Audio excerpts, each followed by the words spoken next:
नमस्कार, मैं डॉक्टर रोज़ी शाह।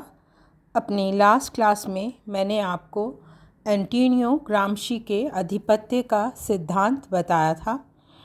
उसी कड़ी को आज आगे बढ़ाते हुए मैं आपको ग्राम्शी के आधिपत्य के सिद्धांत के महत्व एवं आलोचना के बारे में बताऊंगी। पहले मैं आपको आधिपत्य के सिद्धांत का महत्व बताने जा रही हूँ। आधिपत्य के सिद्धांत का महत्व। विद्वान फ्रैंक ने ग्राम्शी की आधिपत्य संबंधी विचारधारा के महत्व को स्पष्ट करते हुए लिखा है कि उन्होंने अपने लेखों में इस अवधारणा से संबंधित जिन पहलुओं पर प्रकाश डाला है उसकी सहायता से ये समझना सरल हो जाता है कि वैश्विक स्तर पर समाजवाद की सफलता और असफलता के आधारभूत कारण क्या रहे हैं। इसके साथ सांस्कृतिक आधिपत्य का सिद्धांत ये भी स्पष्ट करता है कि वह कौन सा व्यवहारिक दृष्टिकोण है जो विश्व में विद्यमान विभिन्न दशाओं के बीच समाजवादियों को आत्मचिंतन करने के लिए सही दिशा दे सकता है। अमेरिका की एक शोध पत्रिका में विक्टर वेलेनुवा ने लिखा है कि ग्राम्शी द्वारा प्रस्तुत सांस्कृतिक आधिपत्य के प्रभाव से हमें एक ऐसी आलोचनात्मक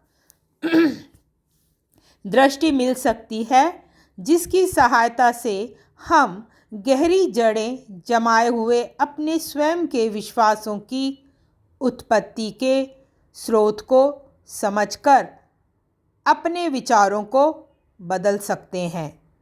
हमारे विश्वास कहाँ से आते हैं? अच्छा, हमें एक विशेष ढंग से सोचने और व्यवहार करने की सीख किसके द्वारा दी जाती है? अपने दमन के विभिन्न तरीकों जैसे अवैध उत्पीड़न, नियंत्रण की प्रणाली, झूठी अफवाह, अभिव्यक्ति की स्वतंत्रता पर अप्रत्यक्ष प्रतिबंध, आर्थिक शोषण तथा अकारण कारावास के बाद भी हम चुप क्यों रहते हैं आदि ऐसे प्रश्न हैं जिनके कारणों को ग्राम्शी द्वारा प्रस्तुत आधिपत्य की अवधारणा की सहायता से सरलतापूर्वक समझा जा सकता है। जहाँ तक आधिपत्य के सिद्धांत के बौद्धिक प्रभाव का प्रश्न है, इसने यूरोप के साम्यवाद समाज विज्ञानों तथा उदारवादी और प्रगतिशील राजनीतिज्ञों के चिंतन को एक बड़ी सीमा तक प्रभावित किया। सांस्कृतिक आधिपत्य से संबंधित विश्लेषण ने समाजशास्त्र, मानवशास्त्र, राजनीति विज्ञान तथा सांस्कृतिक अध्ययनों के लिए शोध की एक नई दिशा देने के साथ ही विभिन्न सामाजिक विज्ञानों के बीच समन्वय स्थापित करने में महत्वपूर्ण भूमिका निभाई है। आधिपत्य संबंधित विचार एक ऐसी तार्किक क्षमता को भी विकसित करने में सहायक हैं जिसके द्वारा सामाजिक तथा राजनीतिक असंतोष के मूल कारणों को समझकर उनका समाधान किया जा सकता है। चलिए अब हम जानेंगे आधिपत्य के सिद्धांत की आलोचना। आधिपत्य के सिद्धांत में ग्राम्शी ने इस बात पर विशेष बल दिया है कि कामगार वर्ग अपने में से ही उन बुद्धिजीवियों को जन्म देगा जो बुर्जुआ वर्ग पूंजीपति वर्ग द्वारा स्थापित बुद्धिजीवियों की जगह लेकर एक नई व्यवस्था और संस्कृति को विकसित करेंगे। इसके बाद भी उन्होंने किन्हीं ऐसे साधनों या प्रक्रिया पर ग्रामशी ने प्रकाश नहीं डाला जिसके माध्यम से इस लक्ष्य को प्राप्त करना संभव हो सकता है।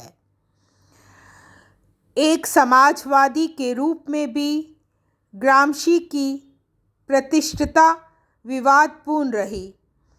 मॉस्को में जोसेफ स्टालिन से उनका नियमित संबंध ये स्पष्ट करता है कि उनका झुकाव हमेशा वामपंथी साम्यवाद से रहा।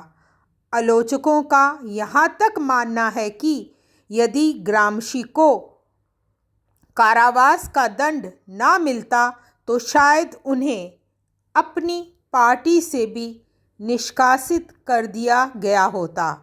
इस दशा में उनके विचारों को समाजवाद से पूरी तरह संगत नहीं कहा जा सकता। ग्रामशी द्वारा आधिपत्य की प्रकृति को स्पष्ट करने के लिए बौद्धिक स्तर पर राजनीति के जिस स्वरूप को स्पष्ट किया गया है वह इतिहास को उसके एक विचित्र रूप में प्रस्तुत करने का प्रयत्न करता है। ग्रामशी को कभी भी एक शिक्षाविद के रूप में नहीं देखा गया तथा उनकी बौद्धिकता केवल इटली की राजनीतिक संस्कृति और इतिहास तक ही सीमित रही। इस दशा में आधिपत्य के सिद्धांत को सार्वभौमिक मान्यता संदेहपूर्ण हो जाती है। ग्रामशी ने विचारों के माध्यम से शक्ति के लिए होने वाले संघर्ष का विचार प्रस्तुत किया है जो कि पश्चिमी संस्कृति की उस राजनीतिक और आर्थिक संरचना के लिए उपयुक्त नहीं है जो वर्तमान दशाओं में उदारवादी तथा खुली प्रकृति की है। Thank you.